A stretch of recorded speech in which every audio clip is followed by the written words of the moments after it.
Hello, everyone. Sorry for the delay. Back-to-back calls, because some things happened today, if you have been wondering. But we'll get into that in a second here. I'm just going to share my screen and we will get rolling.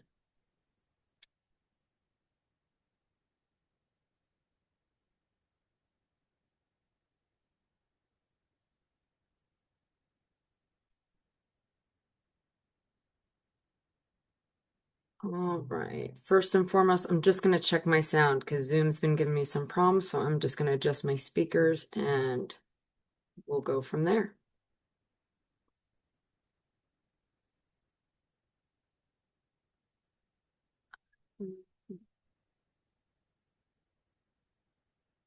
One second.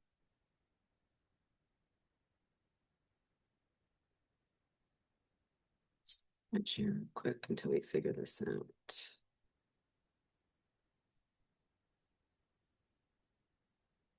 Yeah. Okay, looks like we're all set. All right.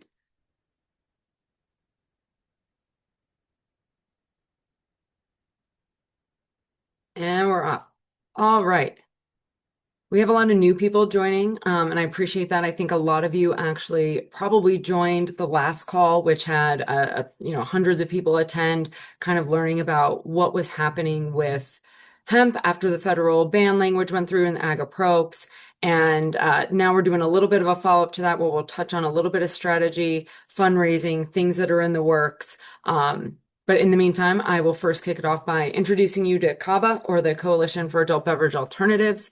My name is Diana Eberlein. I am the chair of CABA. I am, for those of you who don't know me, someone who only consumes THC through Beverage, and I'm a low-dose consumer, so I'm particularly passionate about the low-dose channel to market, which right now heavily relies on hemp-derived THC to have the pathways that we wish for Circle K, for Target, for Total Wine, and mainstream traditional retail outlets to carry these products, which is why we've seen some exponential growth over the last couple years since beverage hit the scene after the 2018 Farm Bill.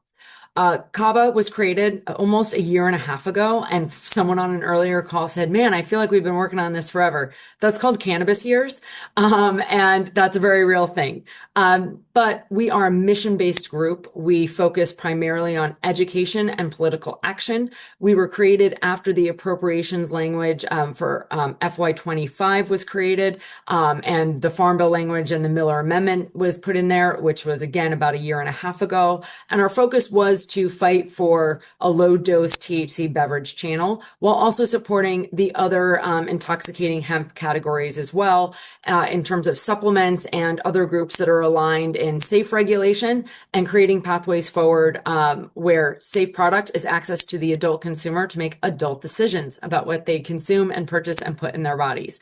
We are a federally focused organization. We are involved at the state level. Some of you may know me from testifying or doing some education for various partners at the state level.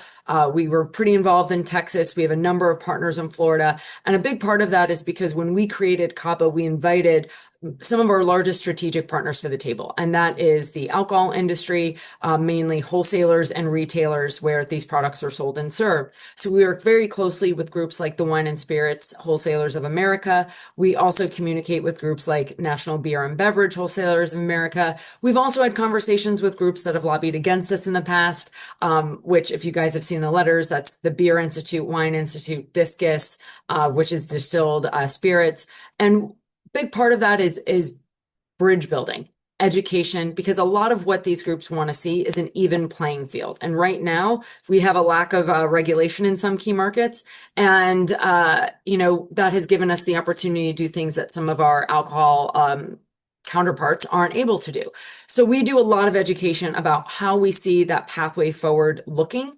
And if you know us, and if you don't know us, rather, our key principles are really us asking to be treated like other adult beverages.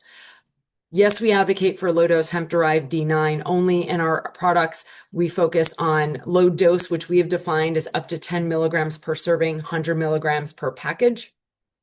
We also focus on 21 plus consumers, and a lot of this is probably what you see either for adult beverage or also what you've seen in the cannabis marketplace, because a lot of the regulations that we see on the marijuana side in terms of who this is sold to, dosages, things like that, can be, or testing standards rather, label requirements are things that sometimes very much mirror what's already being done in the marijuana channel. It's just the pathway to market and where we get access to our target consumer is very different than what we typically see in the dispensary channel.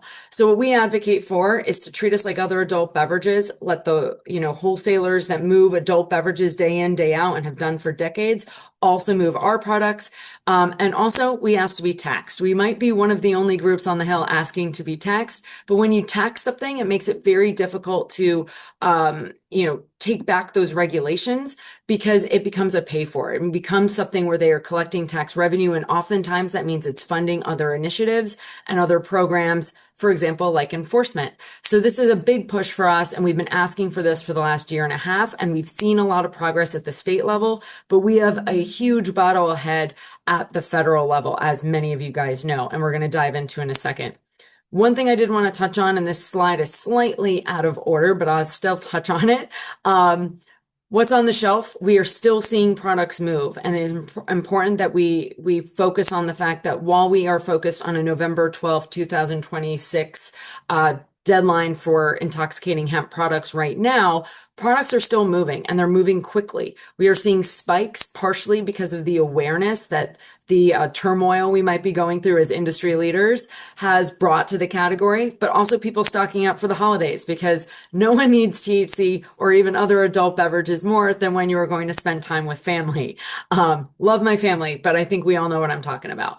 That said, there's many form factors that are really growing rapidly. We have seen growth in small formats, which are the single serve products here that can be in 2-ounce shots, as well as liquid stick packs. We can also see this movement in sample packs, 12 packs, 6 packs, 4 packs, but the sample packs are really starting to move. People like trying a variety of flavors and then they generally commit to their favorites, but those products are really moving off the shelves and we're still seeing growth month over month, even with some of the regulatory threats that we have at the federal level.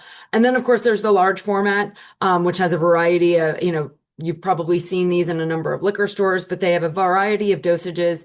But the idea is that when people realize they really like a product and they like that flavor format, they want to get the best bang for their buck, if you will, and purchase a larger format where they can make drinks at home. It's also fantastic for hospitality, which is eventually, once we get over this hurdle next year, we will see exponential growth, I believe. And I think that's the next wave of real growth for this category. But first, let's talk about the big news of the day. Schedule 3. So this is a big win for cannabis. There are pros and cons to everything in life, but ultimately, this is a really great step forward for cannabis as a whole for a number of reasons. But it's important we also understand how this impacts hemp and how this may be leveraged in the future for us as we continue our regulatory battles at the state and federal level. So first, what to know. A big reason that this happened, and I apologize, I took the worst screenshot on earth by cropping it at the wrong sections, and I apologize for that. But today there was obviously a press conference after the executive order was signed. And a big point of this, which is why you see people in lab coats and doctors and RFK Jr. there, as well as Dr. Oz, who spoke beforehand, is because Donald Trump, after looking at some of the research that the DEA was able to gather, and of course we know this from seeing some of the Epidiolex and other products that are out there for consumer health and wellness and medical applications. One of his campaign promises was that he would evaluate cannabis and reschedule if there was medical usage for it. And that's what he determined there was. So as a result, Schedule 3 is the executive order that he signed today.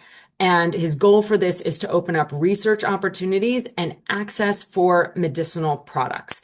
As many of you know, President Trump is not a supporter, if you will, of drugs or even alcohol. He does not believe in those product formats. However, he believes in research and understanding how these products impact the consumer. And at the end of the day, we also know President Trump is a businessman. He understands how opportunities like this can be an innovation story for the United States and can also support other programs that he is looking to implement um, during his term.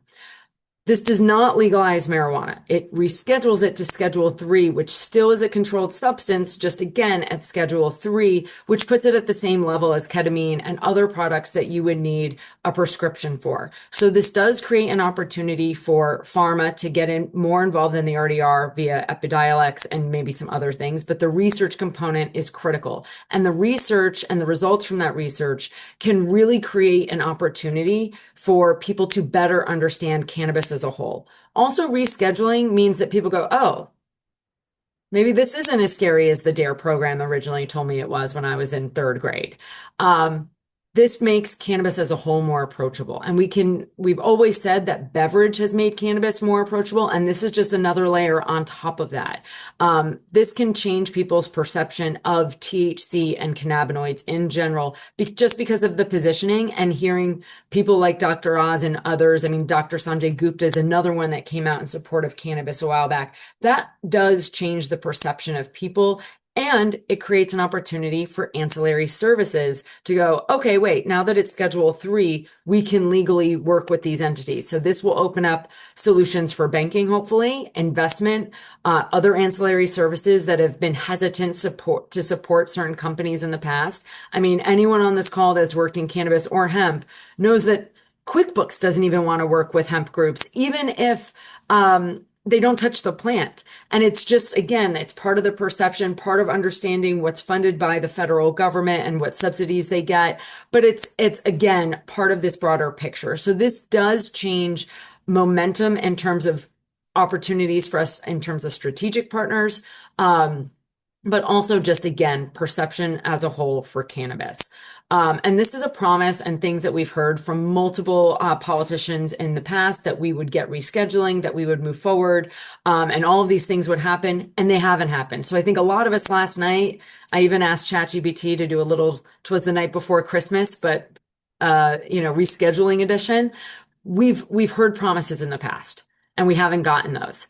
This is something that we have gotten that was a promise during his campaign. And now as a result, we have rescheduling here right in front of us. This also eliminates the 280E tax burden, which for anyone who's operated in the cannabis space knows that you've been taxed at basically the 75, 80 percentile.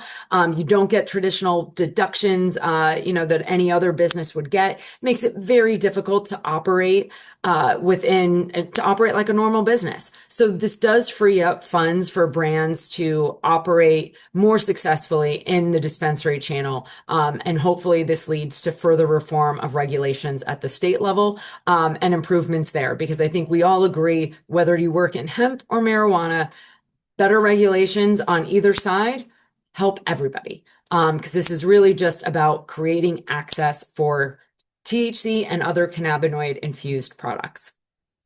More research can also help us identify proper channels to market. So what that research shows us is something that we might be leveraging in the future for how low dose THC beverages and other products are sold, distributed, all of those things. And that is something that can be useful in a multitude of reasons, not just for the medicinal applications. This also provides a bit of air cover for us. A lot of what was talked about during the press conference was not only about understanding the plant, but also the goal for supplements and therapeutic products to still have access. And one thing that's become abundantly clear since the agapropes language was voted on and approved, the restriction of the 0.4 milligrams per container also eliminates a number of the products on the supplement and therapeutic space, which was not the intent of the regulation. So as a result, it gives us a little bit more reasoning for us to ask for improvements on the dosage cap. And also, we've all talked about extensions and other methods for us to move forward from a regulatory standpoint to keep, to keep this industry open and not have that November 12th, 2026 D-Day, if you will. So as a result, this provides us an opportunity, and we can leverage the White House and some of what Trump and RFK Jr. and a handful of others have said to further support our ask. And about that ask, there's been a lot of questions, a lot of conversations, and a lot of presentations and webinars that have talked about where we are today. Obviously, I think everyone on this call knows that we are at the 0.4 milligram THC per container. Anything under that falls under the Controlled Substances Act and will be treated as marijuana. So with rescheduling, that means anything over that would be treated as Schedule 3. There were no carve-outs, so there was not a beverage carve-out. There was not a carve-out for therapeutic products. It was strictly that dosage cap. So as a result, it impacted pretty much the entire hemp industry. And there was the 1-year implementation, which we are looking at as an on-ramp for us to get regulation and an extension pushed across. Now, we'll talk a little bit about what that process looks like, but we're not going to go too in the weeds on the details because ultimately, as you guys have heard me say before, strategy doesn't belong on LinkedIn or publicly announced because oftentimes that just allows for other groups to work around your strategy. But can we share key details so that you can make decisions for your businesses and determine who you should be working with or aligning with to help support these efforts? Absolutely. So the 1-year implementation, that has the deadline, like I said, of November 12th. And you'll probably hear me say that date a number of times just so I can reiterate it for myself and create the urgency for everybody else.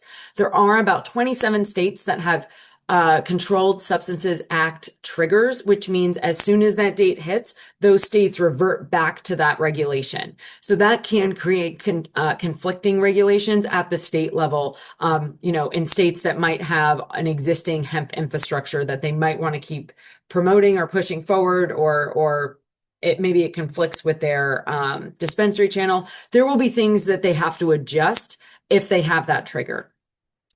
One thing that I think is really important for all of us to understand, though, more than anything, we are not in a strong position for negotiation. There was a lot of negotiation happening prior to the Agapropes bill being voted through. During that shutdown, there were a lot of conversations, Rand Paul, McConnell, going head to head, all of that. But once we hit that 0.4 milligrams THC per container, there is no argument that we are negotiating against ourselves. That is what we are negotiating against, 0.4 milligrams. Now, we have heard positive feedback from various champions that there is interest in changing that number, that there's interest in separate regulation and legislation, which we'll talk about in a little bit. But ultimately, we need to understand that we need to compromise. And I think Beverage has always been pretty prepared to do that. But as we look at alignment and collaborating with other hemp groups, that is going to continue being a really key focal point for everyone to understand. So let's talk a little bit about what's been talked about. So the extension has been floated and talked about quite a bit. There are groups that have said that they are going to introduce an extension. And what that request is basically saying, we want regulation. We want to put separate legislation and a bill through, but we need more time because if anyone knows, the easiest thing for the government to do during an election year, no less, is to just kick a CR down the road and not necessarily change the regulations as they currently sit. The government is not notoriously known for going fast, and there's a reason for that. What they do has major ripple effects across the entire country, multiple industries, not just that one isolated incident. So there's a lot of evaluation, negotiation, and on top of the fact that there are a lot of other issues that our government is currently dealing with. So we have to make sure that we keep ourselves top of mind, but we also have to be realistic about what we can get done before that November 12th deadline. That's why we asked for the extension, because to get separate legislation through, a bill introduced, whether it was introduced, a couple of weeks ago, like Wyden's, or introduced in January, it's going to take generally longer than a year for that bill to make it through. Even if it was a perfect bill, it's going to go back and forth between committees and different, the House and the Senate. There's going to be people picking it apart, negotiations, all sorts of things during that process. So as a result, we need to get an extension so that we have the time to put good regulation through that does not create loopholes, because that is one of their number one top concerns on the Hill, but also protects the consumer, because at the end of the day, consumer protection is the number one priority for brands and good operators in the space, but also for congressmen who have constituents that they are looking to protect. And that was the number one thing that we heard about, was about synthetic products, products marketed to kids, and them wanting to eliminate that. President Trump also alluded to it in the briefing about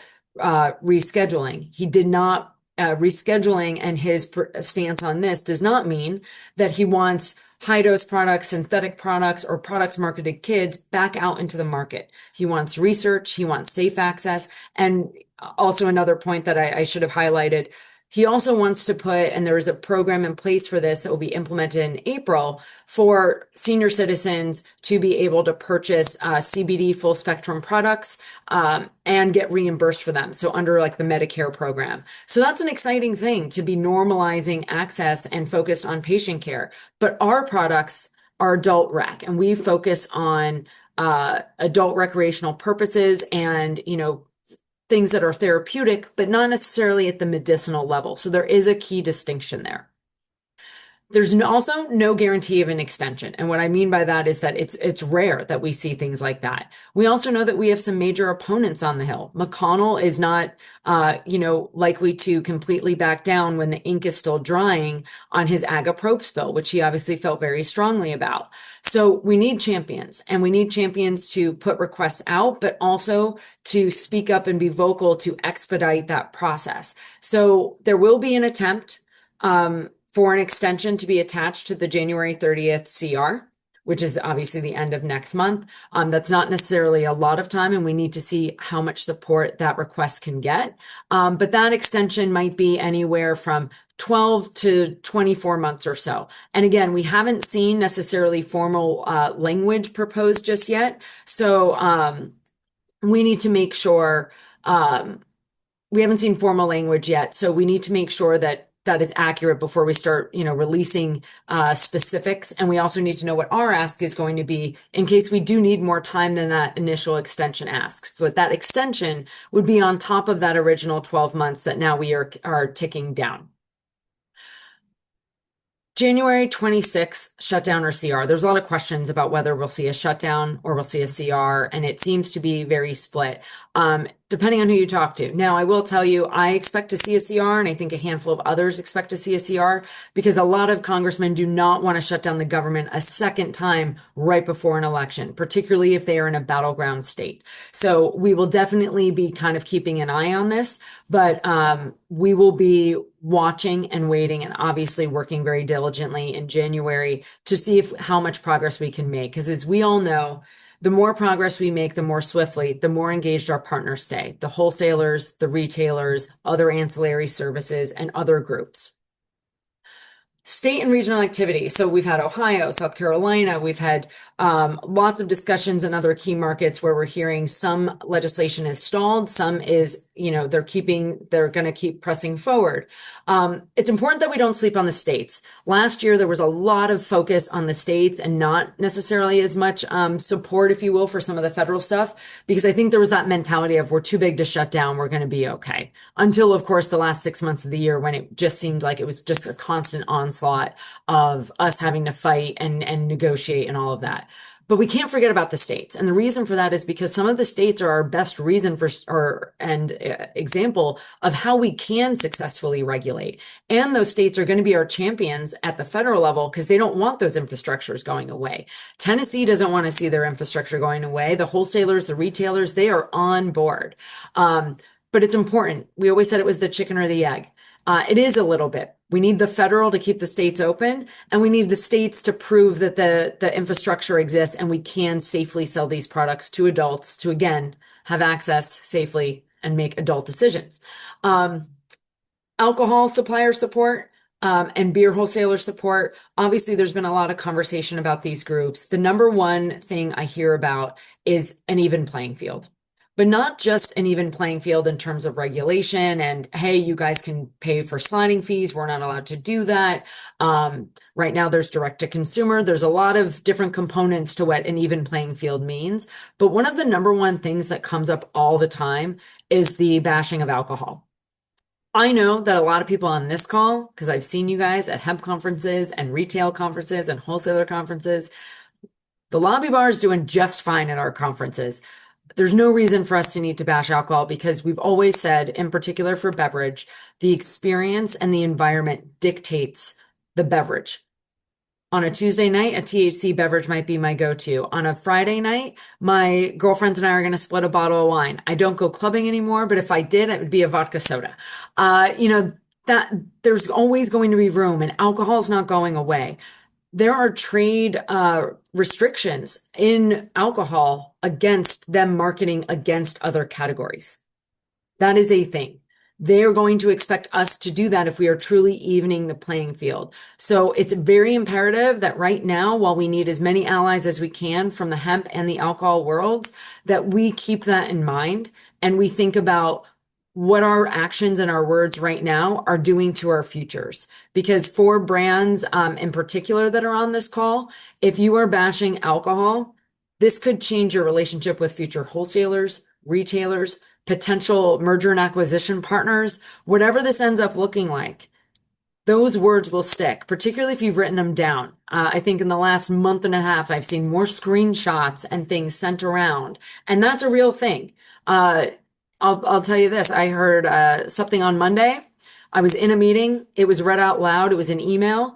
That email was screenshotted and sent all around by someone, and it ended up in my inbox again from someone else within 10 minutes. So this is very real. Be careful what you put in writing. Be careful what your words are. And look, I mean, if you're willing to die on the hill with those words, by all means, I guess continue doing it. But it might damage a relationship that in the future could benefit you and could benefit our industry. So I ask you to be very cognizant of the words that you are using, particularly when it refers to alcohol partners, especially when it's with wholesalers and groups that have actually become some of our biggest partners at the federal level. And then the last bullet here, which really should be a huge bullet, bill movement. There's been a lot of conversation around bills, what's out there, what's coming. The Griffith bill has been circulated, and I know that's been in the press quite a bit. It has not been formally introduced yet, but there's been a lot of work with Griffith on talking about dosage caps. And I think we've made some major progress there, and there's been a ton of education done. Also, the Wyden bill was released a couple weeks ago. I mean, it could have been last week. It feels like everything's in a time warp right now, moving so fast as we all try to shove things in before the holiday. But with the Wyden bill, this has been introduced before in the past. It definitely sets a precedent. And the best thing about it for me is like, it exists and it's proof that someone wants to regulate this. When the Griffith bill comes out, we'll have secondary proof that someone wants to regulate intoxicating cannabinoids from hemp. And with Wyden's bill, it also gives a nod to the TTB, which is something that for the beverage community, we have really focused on eventually being regulated by the TTB. So it's introducing ideas and concepts, keeping us top of mind during a really critical time where we need as much awareness about the hurdles and the challenges in our industry that we currently have. There's also been rumors about Rand Paul and a few other groups maybe potentially putting together a bill and getting a champion behind it. When I know more information or that's made public, I will certainly share that as quickly as I can. But there's definitely, other conversations around those topics as well. What we're hearing in the marketplace, and this is actually probably where the appropriate picture for all of the images of the products belonged, but it's a lot of red light, green light. So what I do want to share is some of the positives we are seeing. First of all, if you're a brand on this call and you've seen spikes in sales, congratulations. We've seen a lot of that. We're hearing from retailers that they are seeing major spikes. And again, part of that is because of the awareness of this bill and how it could negatively impact us, and retailers, leveraging their reach to make sure the consumers know these products are there. We are seeing displays and signage and growth in markets, that I think a lot of us were concerned would go away. The demand is still there. And you remember, you can't regulate away demand. The demand is there. So I anticipate we will continue to see these products on shelves and continue seeing spikes the more we continue applying that pressure by keeping the awareness up. Beer wholesalers are mobilizing. A special shout out to Justin Ashby of Southern Crown Partners out of South Carolina and Georgia. He has done a phenomenal job keeping the beer wholesalers engaged. He's been doing. I think he's becoming a lobbyist, whether he likes it or not. But he's become a great advocate for our space and a big fan of these products as a whole. And he's a big fan of the people that he works with. He likes working with our industry. And I think, if you've had the opportunity to meet Justin Ashby, he's pretty much the most likable guy you can meet.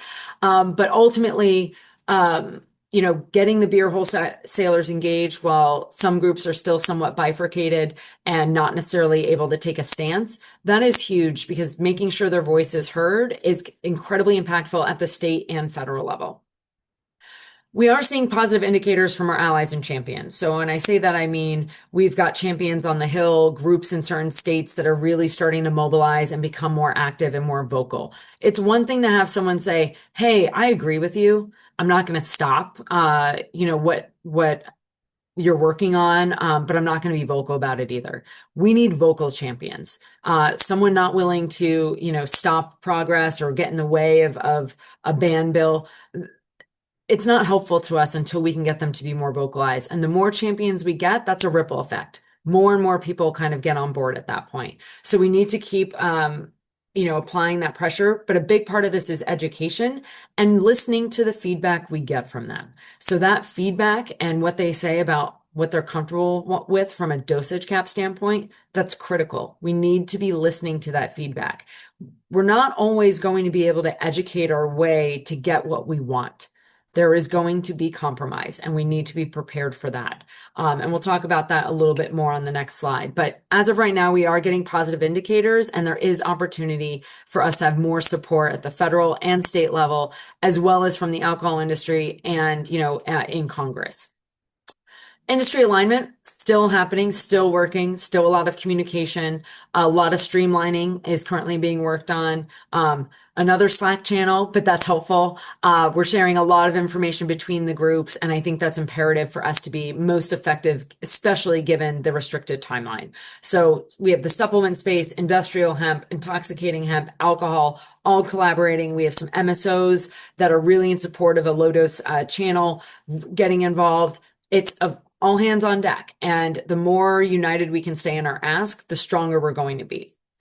Now, there are some red lights we've seen. And unfortunately, when I put green light, red light in looking for a cool image at the 11th hour, it picked up something from Squid Games. And I was like, probably not the vibe I'm going for. We are seeing some red lights. There are some wholesalers that aren't taking on brands or are watching their inventory more. But a lot of them are full steam ahead, at least for the first 6 months of the year. So take advantage of that. You have a good relationship. Your product is selling. Watch your inventory as well as a brand. And also make sure that you are fulfilling the demand of your wholesalers who are still very much actively engaged. Retailers, many of them are still, like I said, they're spikes. They're selling and they still have their aisles that they are filling and their shelf space that they're filling.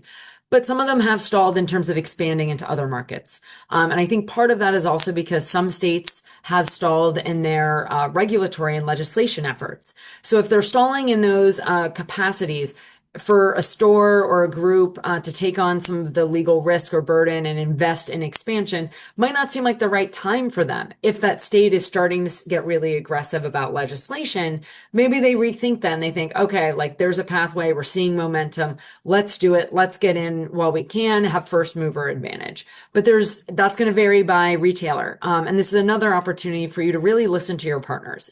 As a supplier, listen to your partners about what they are saying about their expansion plans. Provide them with information, but it's important that we don't, or at least I feel like it would be important to be respectful of the feedback you hear. Provide, rebuttals, provide info, keep them updated on the legislative changes, trends we're starting to see at the federal level and state level.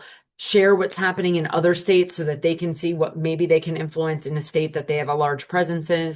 And communication is key, but be respectful, listen to the feedback, ingest it, and think about how that can impact your business or how you can work with that. Keep in mind, we also still have cannabis and liquor opposition. There are still groups that are hesitant to, support an initiative that would keep our products and other products out in the market without testing standards, without an even playing field, while they continue to have to operate within the three-tier system that does have certain restrictions. There are cannabis groups that are still doubling down on the fact that closing the loophole was the right move. I I think y'all know how I feel about that. But you have to realize that while we can do a ton of education and take lots of great meetings and get really positive feedback, other people are taking meetings. By the way, it is the job of staffers and offices to take meetings and hear from constituents and groups that are lobbying. It is a requirement for them to do so. So, you take a meeting with someone, great. Have a great meeting, do the education, leave the leave behinds, bring in other partners to take those meetings with you, bring in their constituents from their markets. That can be really helpful. But keep in mind that right after you might be someone who disagrees with your stance. So that's why it's important and why I always sound like a parrot that's constantly repeating themselves.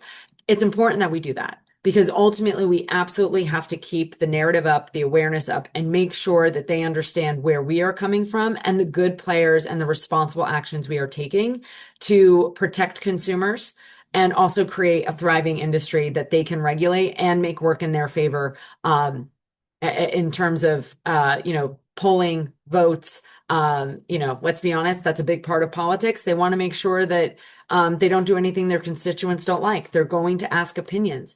The education piece is critical, but also repeating that education is critical. Alignment and compromise. So these are probably three of the most contentious topics in hemp.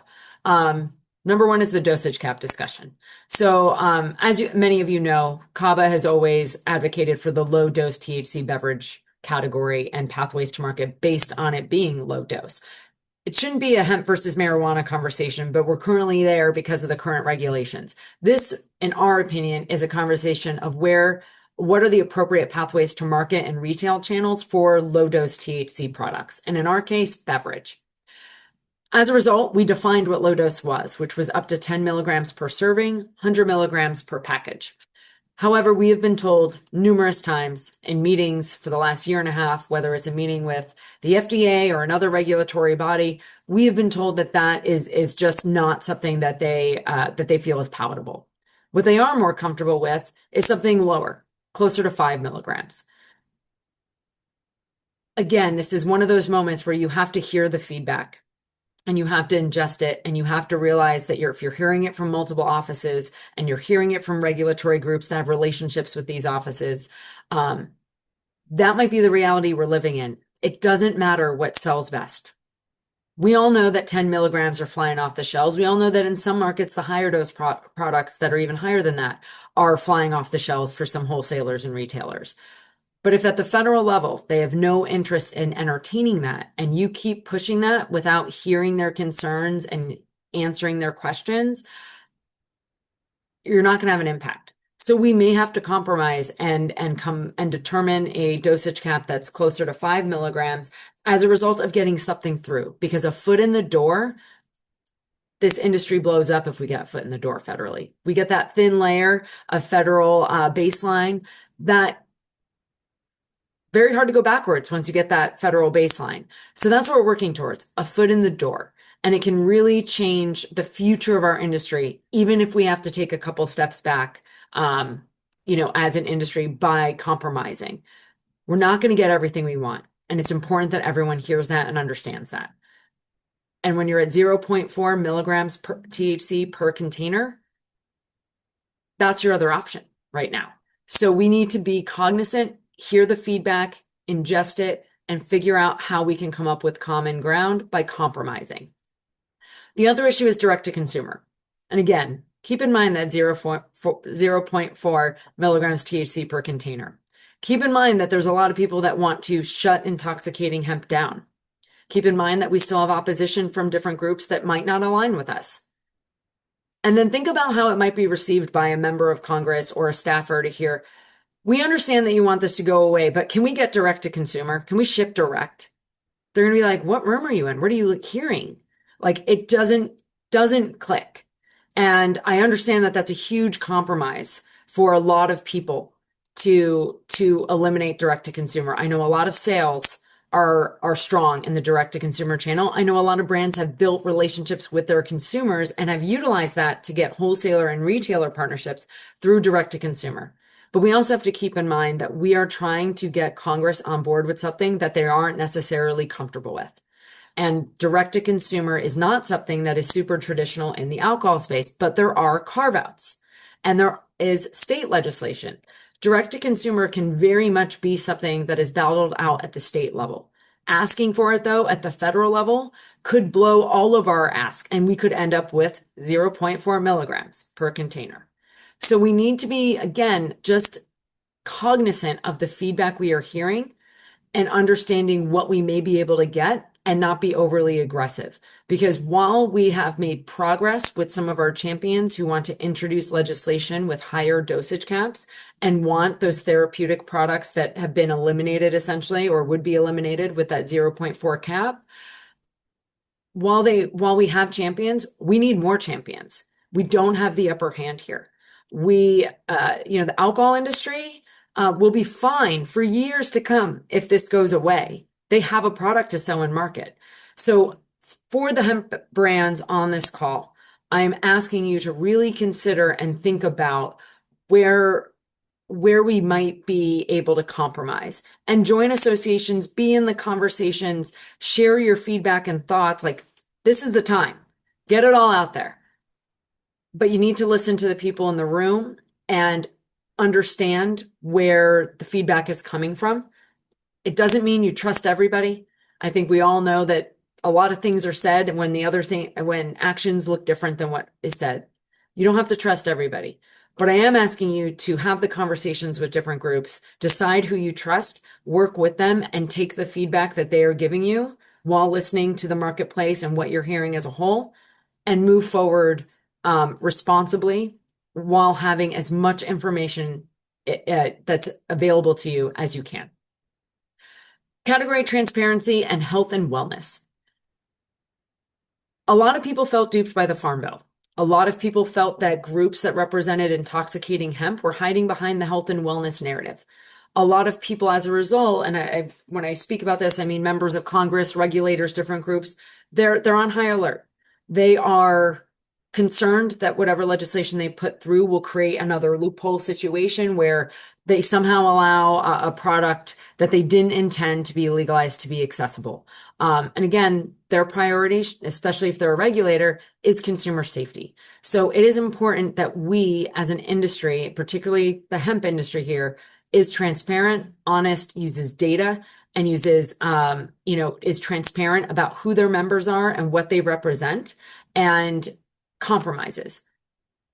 Walk into the room and be prepared to compromise while being completely transparent. We need to build trust. And again, we're at 0.4 milligrams of THC per container. We are not in a position where we have the ability to flex. The hemp industry is impactful and it is strong when united, and it's even stronger when it's working alongside alcohol and traditional retail partners, whether that's wholesale, retail, across the gamut. But we need to listen to each other, collaborate, find common ground, and work together. That is absolutely critical. And everyone's heard me say progress over perfection. I think a lot of groups have said that over the years. And I think it's important that we remind ourselves of that. And what I'll also say, because I know there's a lot of people that feel that we should be looking for a one plant solution. Don't get me wrong. I think we would all have preferred descheduling to rescheduling, right? I think we all know that hemp and marijuana, the split is due to an arbitrary definition, and that ultimately these are the same plant that we are deriving, and this is about the same molecule that we are fighting over right now, the same exact experience. But the likelihood with that November 12th date that we are going to get descheduling after just getting rescheduling, or a solution that contradicts the Controlled Substances Act, it's That's a big bite to chew off, and the likelihood of getting that done within the timeline is extremely difficult, which is why you are seeing the hemp groups requesting extensions and looking for other solutions through hemp legislation. That legislation could very well be mirrored in the future for a one plant solution, so that we are just talking about cannabis sativa, right? That is an important thing that we focus on. So progress over perfection is key, and eventually I fully believe that we will be at a one plan solution. But in terms of keeping the industry where it is today, we need to look at what can get done by November 12th. So you guys heard me say this a month ago after the legislation passed, about how politics is like a game of Monopoly. We've been landing on chance, hoping to go to get the card that says collect, go directly to go, collect $200. But the reality is we need to start playing the game. We need to start being more active, which means more resources and more groups enabled and empowered to be effective at the state and federal levels. And a lot of that is what I'm calling buying properties, working with congressmen, supporting their campaigns, funding initiatives, and being there long term, not just showing up at the 11th hour and trying to throw money at the problem. That works in a lot of situations. We are working in a system that has operated this way for decades. We are playing catch up. So as a result, we are going to have asks that are maybe new to the hemp industry, but are going to be imperative for the long-term goals of the intoxicating cannabinoid world. So let's talk a little bit about federal strategy. As you guys know, I am not going to put my entire strategy online. And there's a reason for this. One, like I said, it provides an opportunity for people to lobby and create strategies against you if you put all your details out there and all your cards on the table for playing card games here. But I do want to share the basic components, which should be relatively straightforward. But the key here is that we will be fundraising. And I want everyone to understand that when I say we will be fundraising, I mean the hemp industry will be fundraising. Other groups might be fundraising on behalf of this initiative from the alcohol or retail side. But there are going to be things that we need to fund that we have not funded historically. And having lobbyists is a great first step, but it's not all of the game. So let's talk about what that looks like. Campaign components. So number one, in January, there will be a statement that is released, and it will likely be a united hemp as well as alcohol and retail statement requesting, an extension alongside federal legislation. That statement will include, what our compromises are, what we define as a good actor, and therefore really starting to put guardrails in place in terms of what shouldn't be permitted. And this could potentially be where, some things get called out at the state level of like, yes, we don't agree with that. It's going to sound like the Consumer Brand Association letter where they're like, we don't want copycat products. We don't either. I think there is not a single good actor in this space that wants copycat products like Skittles with a Z that's being marketed to children. But we need to be more vocal about that being heard and having that come from a united voice within the industry. There will be grassroots efforts, and these efforts will not be restricted to just people who can pay to participate or pay to support. Grassroots efforts means that it is made open to where we have consumers as well as retailers and partners collaborating on an initiative that might be funded by a couple different groups, but we want as much attention as we can to that initiative. So retailers, brands, suppliers, wholesalers can all participate. One of which is, and this is an example, granted, not an official sketch by any particular designer. This is from ChatGPT, but the idea here would be, let's make sure consumers keep the awareness up, particularly in states where we have regulations. And let's do a call to action that says, hey, contact your congressman. The products that you see here today that you are purchasing could be gone November 12th.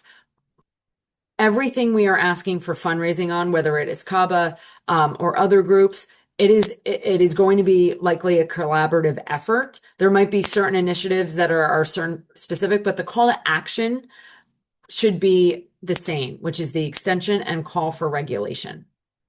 So in-store campaigns are going to be important. I think this is a way that retailers can really get their consumers involved and really draw attention. This can also lead to earned media. There's going to be a lot of earned and paid media. There will be certain advertising and marketing that is geared directly towards the Hill. There will be some that is as geared to consumer facing and trade groups for specific call to actions to make sure that trade associations are activated at the state and federal level, that consumers know the risks and are being heard and contacting their congressmen. And then there's just the general friction. The more attention an issue gets, the more Congress pays attention. So keeping it top of mind so that they know it's a top priority. We might not be healthcare. And we might not be, one of the top things that we hear about in the news every day currently right now, but we are incredibly important to a lot of people. And our industry is very important to us, as well as the alcohol industry that we have been working so closely with. It's showing growth when there's been drops in other areas. So as a result, we need to make sure that we are collaborating and working on this together. There will also be event PR, and we'll talk a little bit about events in a little bit, and particularly for Q1 so that you guys know what's coming up.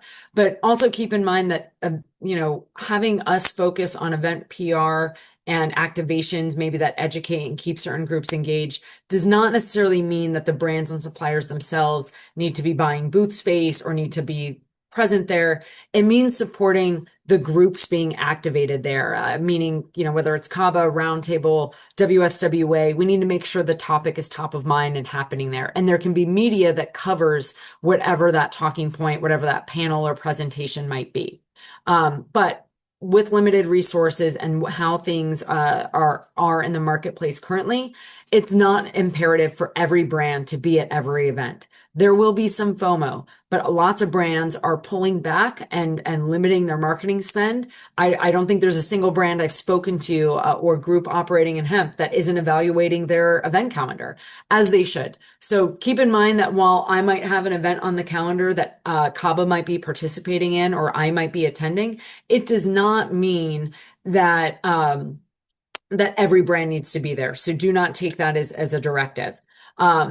Buying properties I touched on a little bit, but that's going to be a big part of fundraising. So I highlighted fundraising here. And like I said, I'm not releasing necessarily the entire strategy that we've outlined that we are going to need funding for. But like I said, there's going to be champions we need to fund. We need to get involved with certain congressmen that will be promoting bills and supporting requests that we want to support and show our support for. Fundraising,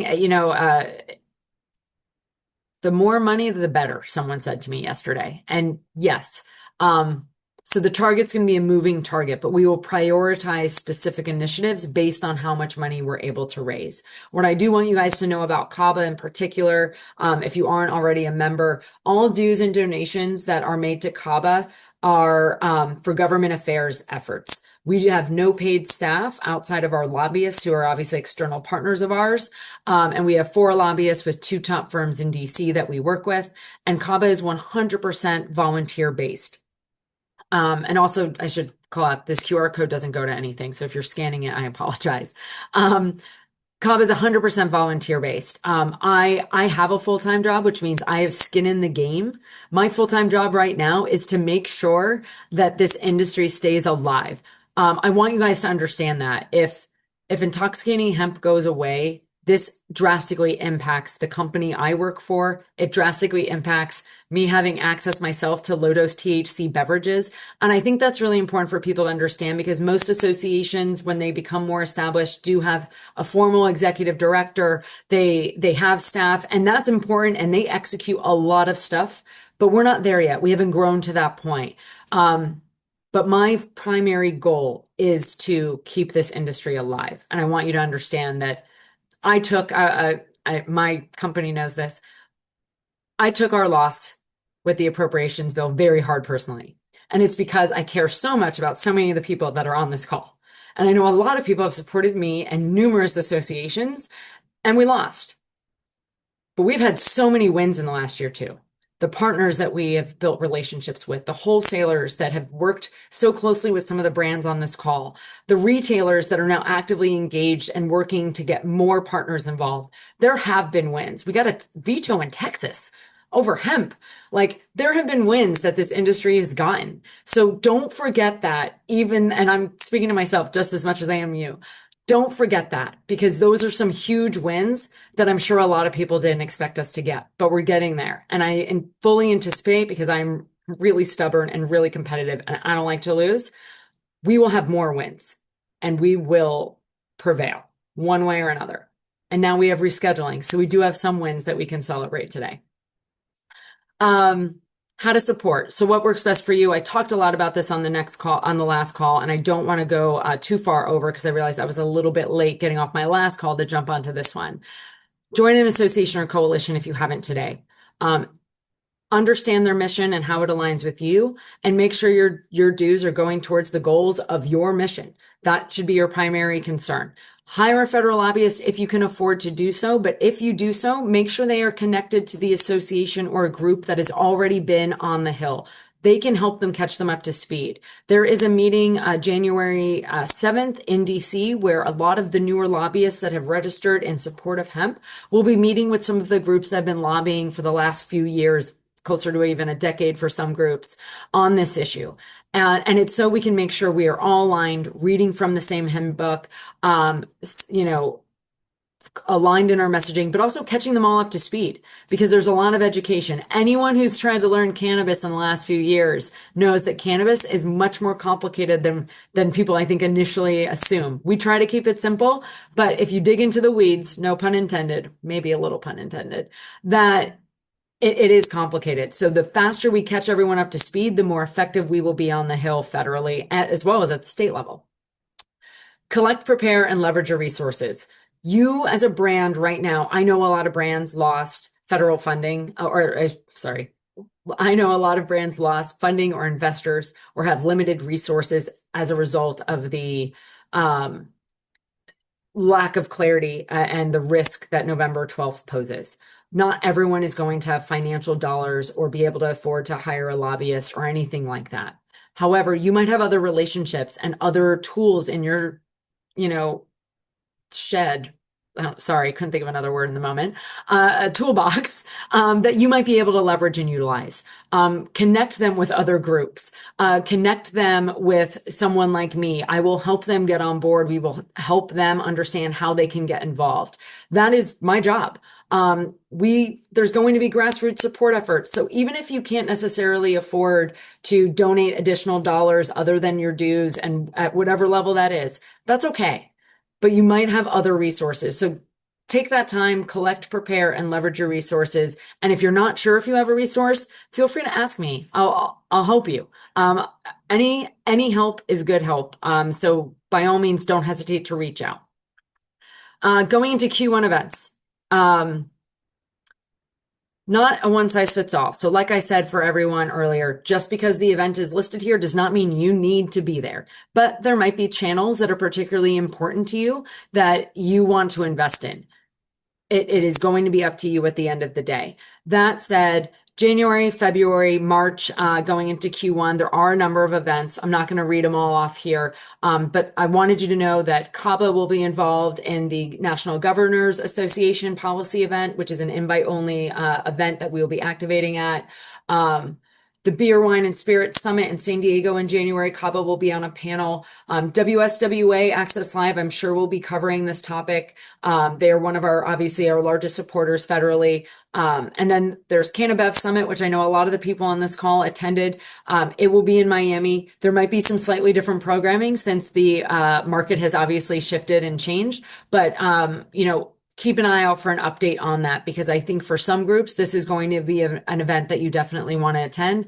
And if you can have the funds and you live in a cold climate like me, going to Florida in February might be a really nice, alternative to where you are. March, there's a couple of events as well. Florida Alliance has their, which is a retail alliance. CABA is presenting on the current marketplace there.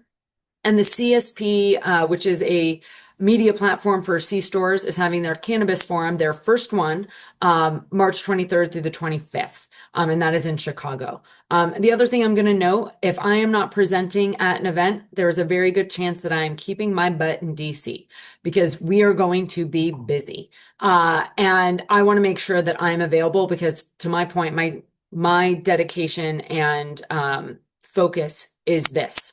is keeping this industry open. So if I'm not needed at an event, as much as I will have FOMO, I will be in DC in case I am needed to be on the Hill. We already talked about how to support because I got on a soapbox earlier, so I apologize. We don't necessarily need to touch on this one specifically, but it is a good reminder that our minimum funding goal here is $2 million. And that's on top of our existing dues that go towards our lobbying efforts. To keep in mind, that $2 million as a baseline covers marketing, attending events for congressmen, making donations. We are talking about creating a PAC. We are doing lots of different components. So that is us running kind of lean and mean. And depending on how much we are able to raise, we will prioritize what we think will have the most impact. And anyone who's worked in cannabis knows we can be scrappy. I am notorious because I'm a startup person for being scrappy. So if we have limited funds, we will maximize that reach and that impact because that is what the cannabis industry does best. We pivot and we work scrappy but professional. The other thing I want to throw out here, and I did not get to update the link and get a code, but I did get an update today that if regulators are looking to take the certification course, there is a discount. I will make sure in the follow-up email after this that goes out that discount is in there.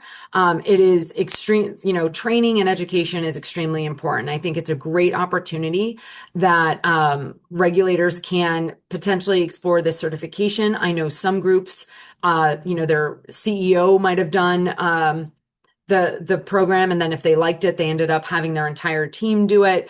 It's incredibly important that we continue to maintain and leverage platforms that exist. So any regulators who decide to take the certification program for CannaBev, it will be $49 to $100 off. Happy holidays. But that is an opportunity and we want people to leverage it. So please reach out to me if you have questions about that, or if you think there are people that might be interested that you want to share that information with. And I will make sure it's also in the follow-up email with the recording and the deck. With that, I always go over, and I apologize for that. Are there any questions that people might want to ask? Realize that we went over some of this on the last one, and there's been some updates, but again, not going super in the weeds on our strategy. But there are a lot of opportunities to get involved, and I'm always happy to have one-off conversations with groups who are looking to donate so they can understand more details about the program.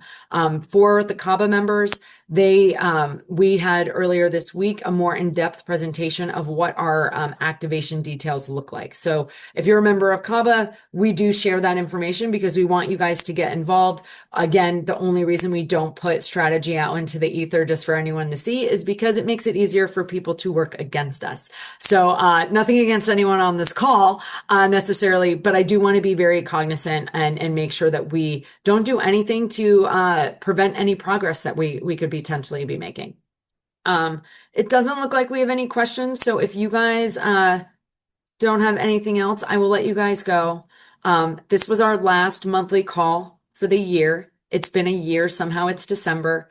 Thank you so much for attending all of these calls and continuing to support the various associations that support beverage, intoxicating hemp, and cannabis. Happy holidays, and everyone rest, because we are going to have a hell of a 2026, and there's going to be a lot of wins and a lot of progress. It will be an uphill battle to a degree, but it will be amazing. But we're going to need you at your best. And I know what some of these people are thinking.